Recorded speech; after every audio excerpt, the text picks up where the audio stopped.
So long as you're starting with high quality beef, cooking a good steak is as easy as throwing it on the grill or searing it in a hot skillet.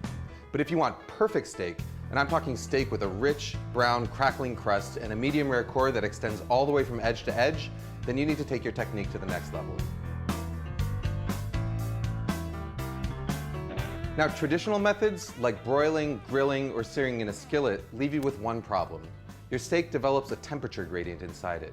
So while the very center of the meat might be a perfect medium rare, as you move towards the outer layers, it becomes more and more cooked until you reach the edges, which have the dry, chewy texture of well-done meat.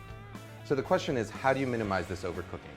So here's the thing, the more gently you cook your food, the smaller that temperature gradient inside is going to be. So for instance, if you cook a steak in a 500-degree oven, you're going to develop a pretty thick band of gray meat inside. Cook that same steak in a 250-degree oven, and that gray band shrinks significantly. You may have heard of a concept called sous vide cooking, and the idea here is to take that low temperature cooking to the extreme. With sous vide cooking, you place your steak inside a sealed plastic bag and then put that plastic bag in a water bath held at the exact temperature that you want to serve your steak at, say 130 degrees for medium rare. About 45 minutes later, you take your steak out of that bag and it's perfectly evenly cooked from edge to edge with no temperature gradient and no danger of overcooking. The problem is that sous vide equipment is really expensive, but there's an alternative. A regular old $30 beer cooler. Even though a cooler is designed to keep cool things cool, it's equally good at keeping hot things hot.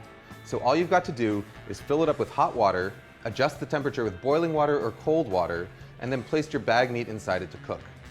So long as you start a few degrees higher in order to compensate for the heat loss when you add your meat, it should be able to maintain its temperature for the 45 minutes required to cook most steaks, pork chops, lamb chops, chicken, or fish.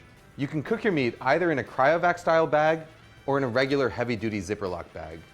In order to get the air out of a zipper lock bag, put your meat inside it, zip it up most of the way, and then slowly lower it into the water, sealing it just as the air is forced out.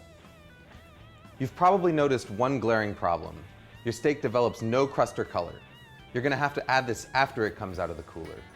Now you can do this on a grill if you want to cook outside, but my personal favorite way is to finish it in a cast iron skillet. Just heat up some oil over the highest possible heat while you carefully dry the outside of the steak in order to help it brown faster.